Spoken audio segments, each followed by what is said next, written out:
हाय। तो आज बात करते हैं वेब की।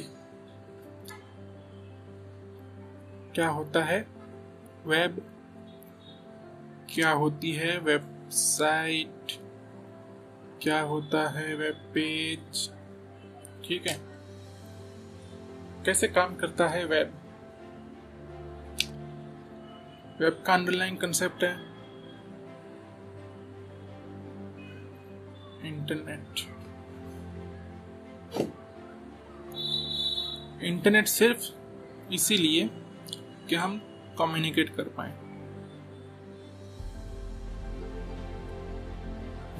ठीक है, मतलब वेब में इंटरनेट की जरूरत सिर्फ इसीलिए है ताकि कम्युनिकेशन हो पाए।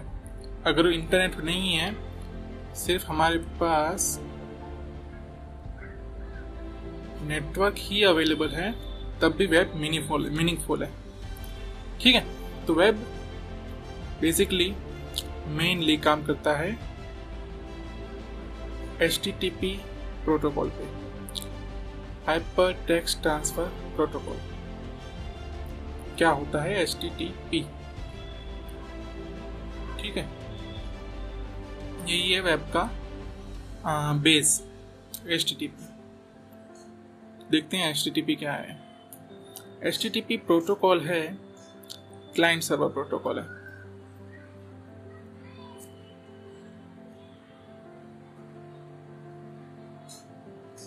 क्लाइंट सर्वर प्रोटोकॉल है। क्लाइंट और सर्वर, सर्वर का जैसे नाम है वो सर्व करता है। क्या सर्व करेगा? सर्वर सर्व करता है वेब पेज। वेब पेज क्या होता है? HTML plus JavaScript plus CSS, इन सबको मिला के बनता है web page. JavaScript CSS optional है। बिना जावास्क्रिप्ट और CSS के भी अगर सिंपल HTML ही है तब भी हम उसको वेब पेज बोलेंगे। वेब पेज का मतलब इतना ही है कि वो वेब पे दिखता है एक पेज की तरह, इसलिए उसे वेब पेज बोलते हैं। ठीक है, सर्वर का काम क्या है? जब भी क्लाइंट करे रिक्वेस्ट, जब क्लाइंट रिक्वेस्ट करता है, सर्वर करता है रिस्पॉन्स। क्लाइंट सर्वर से रिक्वेस्ट करता है, सर्वर रिस्पॉन्स करता है। क्लाइंट रिक्वेस्ट में कुछ डेटा भेजेगा और सर्वर रिस्पॉन्स में कुछ डेटा भेजेगा। ठीक है, मान लो कि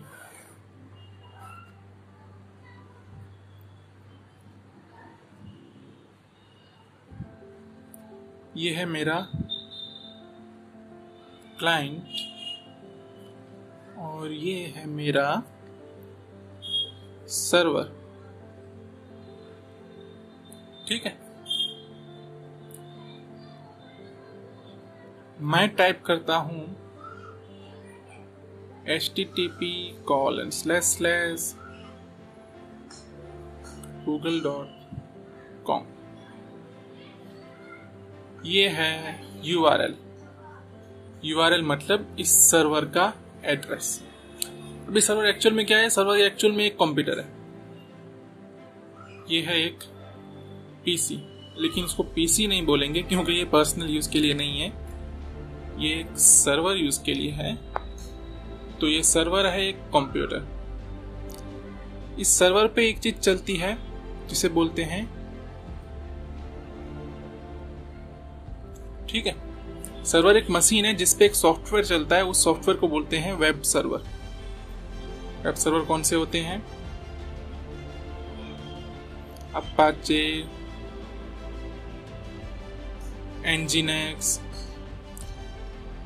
और कौन से होते हैं? IIS।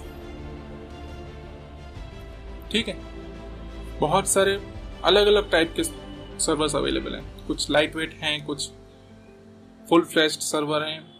ठीक है, इसमें अपाचे, Nginx और IIS, ये पॉपुलर सर्वर्स हैं। ठीक है, तो एक मशीन है, उस मशीन पे वेब सर्वर चलता है, फॉर एग्जांपल वो अपाचे चल रहा है। ठीक है, अब क्लाइंट करता है रिक्वेस्ट, किसको करता है? सर्वर को। किसका यूज करके? URL का यूज करके। URL में क्या है? डोमेन। डोमेन क्या होता है? Domain is equal to PO box. Post office वाले हमें देते हैं ना PO बॉक्स। अगर हम PO बॉक्स का नंबर देते हैं ना, तो पोस्ट सीधा हमारे घर तक पहुंच जाएगी, मतलब पोस्ट हमारे घर के बॉक्स तक पहुंच जाएगी। हमें पूरा एड्रेस लिखने की जरूरत नहीं है। अगर कोई सिर्फ हमारे बॉक्स तक या हमारे घर तक कुछ भेजना चाहता है तो उसको सिर्फ पोस्ट बॉक्स के नंबर लिखने की जरूरत है। पूरा एड्रेस नहीं लिखेगा तब भी हमारे पास वो पार्सल पहुंच जाएगा।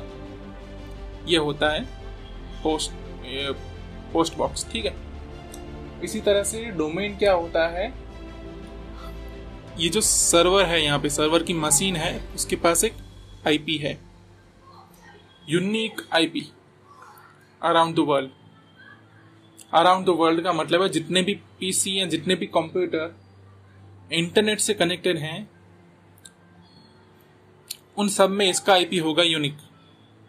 मान लो इसका IP है 11.1.1.1. ठीक है, मैं URL बार में 1.1.1.1 भी लिख सकता हूं गूगल को रिप्लेस करके, तब भी वो मेरी रिक्वेस्ट इसी सर्वर पे जाएगी। डोमेन सिर्फ एक मैपिंग है या फिर एक पॉइंट है, ये पॉइंट आउट करता है IP को। अगर मैं डोमेन लिखता हूं, फाइनली मेरी रिक्वेस्ट जाएगी IP पे, वो आइडेंटिफाई करता है IP के लिए। इसे बोलते हैं DNS system, domain name system. Domain में कॉम लगती है, मतलब मेन कॉम जो होता है वो डोमेन है, ये होस्ट नेम है, ऐसी बहुत सी चीजें होती हैं। ठीक है, इसके बारे में अभी बात नहीं करेंगे। क्लाइंट कौन है? ठीक है, क्लाइंट होता है ब्राउजर। एक्चुअल में यहाँ पे एक ह्यूमन ही होता है जो ब्राउजर को ऑपरेट करेगा। ठीक है, ह्यूमन ब्राउजर पे बैठा है, क्रोम ब्राउजर है मान लो। ठीक है, ह्यूमन क्रोम ब्राउजर खोल के बैठा है, ह्यूमन ने लिखा google.com। ब्राउजर ने क्या किया? ब्राउजर ने एक रिक्वेस्ट सेंड की। पहले तो ब्राउजर ढूंढेगा google.com पे कौन सी IP है, जिसको जो भी IP मिली ना, ब्राउजर उसको एक रिक्वेस्ट भेजेगा जिसे बोलेंगे HTTP रिक्वेस्ट। ब्राउजर सर्वर को एक HTTP रिक्वेस्ट भेजेगा। HTTP रिक्वेस्ट में क्या होता है? हेडर प्लस डेटा प्लस इसी टाइप और सभी चीजों को एक ही मतलब ये टाइप भी होता है, जैसे गेट हो गया, पोस्ट हो गया, ये सब रिक्वेस्ट के टाइप हैं। ठीक है, गेट हो गया, पोस्ट हो गया, ये सब बताए टाइप में।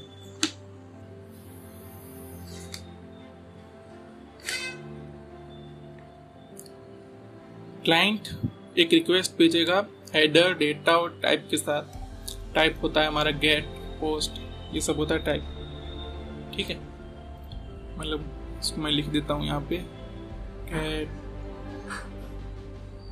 पोस्ट, ये सब टाइप से रिक्वेस्ट आती है सर्वर पे।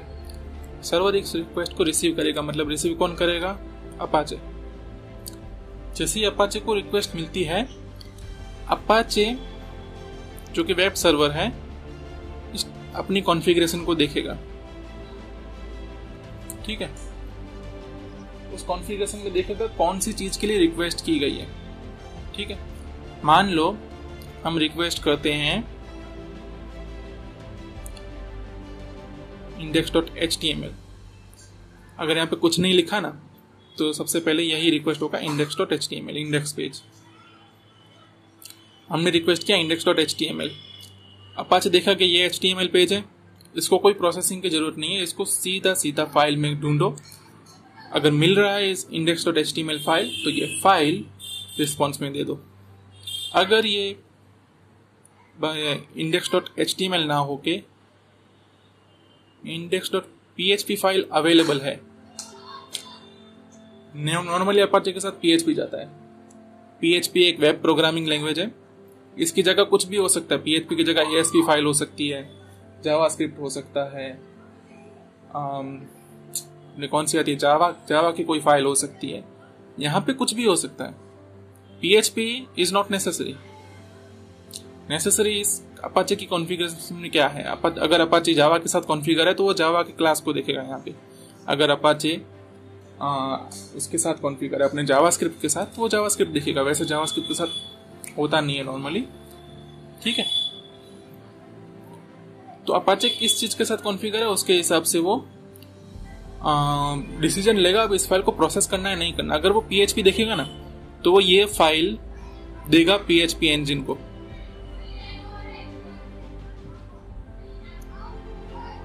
फिर उस फाइल में जो भी टेक्स्ट लिखा, रिक्वेस्ट में जो भी चीजें आई, वो सब मिला के PHP इंजन को देगा। PHP इंजन इस पर प्रोसेस करके फाइनली एक डेटा बनाएगा जो मोस्ट ऑफ केसेस में HTML ही होता है। वो डेटा भी हो सकता है, कोई जेसन डेटा भी हो सकता है। इन केस ऑफ API वो जेसन डेटा हो सकता है, वरना वो नॉर्मली होता है HTML। तो एक PHP इंजन ने प्रोड्यूस किया डेटा। अब ये डेटा PHP इंजन फॉरवर्ड कर देगा फिर से वेब सर्वर को। अब वेब सर्वर का काम है रिस्पॉन्स भेजना, ठीक है। वेब सर्वर के पास रिक्वेस्ट आ गई, अब वेब सर्वर भेजेगा रिस्पॉन्स। रिस्पॉन्स में क्या करेगा वो रिस्पॉन्स, इसके रिस्पॉन्स को बोलते हैं HTTP रिस्पॉन्स। इसमें भी जाता है हेडर प्लस डेटा। इसमें टाइप नहीं होता एक्चुअली, इसमें हेडर प्लस डेटा होते हैं और कुकी होता है इसमें। अगर कुकी भी देखा जाए तो वो हेडर का ही पार्ट है, ठीक है। मतलब जो रिक्वेस्ट का टाइप रिक्वेस्ट में आता है, टाइप रिस्पॉन्स में नहीं जाता। रिस्पॉन्स में हेडर जाता है, डेटा जाता है। डेटा को बॉडी भी बोलते हैं, ठीक है। HTTP के कॉन्टेक्स्ट में बॉडी भी बोलते हैं डेटा को। तो अब PHP इंजन ने क्या रिटर्न किया, HTML HTTP रिस्पॉन्स में आया ब्राउजर के पास, बॉडी के अंदर, ठीक है। बॉडी के अंदर ब्राउजर के पास रिस्पॉन्स आ गया है। अब ब्राउजर का काम क्या है, HTML को रेंडर करने का।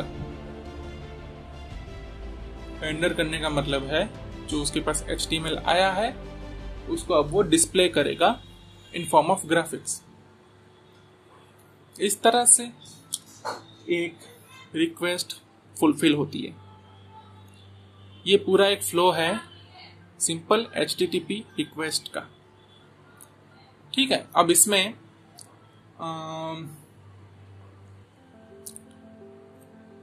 सेशन, कुकी और ऑथेंटिकेशन, बहुत सारे कंसेप्ट आते हैं। HTTPS भी एक चीज होती है, ठीक है। इसे नॉर्मली बोलते हैं सिक्योर HTTP। HTTP में क्या प्रॉब्लम है कि HTTPS की जरूरत पड़ी, ठीक है। ये सब हम देखेंगे आगे के वीडियो में। यहां पे फिलहाल इतना ही देख लो कि ये है HTTP का मॉडल। एक रिक्वेस्ट है सर्वर के पास, सर्वर ने उस पर प्रोसेस किया अगर जरूरत है तो, वरना डायरेक्टली फाइल भेज दी। रिस्पॉन्स सीधा गया क्लाइंट के पास। अब क्लाइंट उसको डिस्प्ले करेगा, ठीक है। क्लाइंट ने डिस्प्ले किया, इसके साथ ह्यूमन उसको देख पाएगा। अब यहाँ पे मतलब ह्यूमन, यहाँ मान लो यहाँ पे कोई है एंकर टैग, जिसे बोलते हैं लिंक। ह्यूमन ने अगर लिंक पे क्लिक किया तो फिर से यही फ्लो होगा, ब्राउजर फिर से एक रिक्वेस्ट भेजेगा। लेकिन इस बार क्या करेगा पता है, इस बार जो रिस्पॉन्स में यहाँ पे जो डेटा आए थे ना, ब्राउजर ने उसको याद रखा है। तो सर्वर को जब दूसरी बार डेटा मिलेगा तो सर्वर को पता होगा कि कि यार ये तो अभी आया था पहले। इस हिसाब से वो सर्वर ब्राउजर को याद रखता है। मोस्ट ऑफ केसेस में सर्वर ब्राउजर को याद रखता है, ताकि जब वो दूसरी बार आए तो वो जान पाए कि ये ब्राउजर वही है जो 2 मिनट पहले आया था, या ये मुझसे ये लेके गया है एक्चुअली, या ये नहीं लेके गया है, इस तरह से। ठीक है, इसे बोलते हैं सेशन।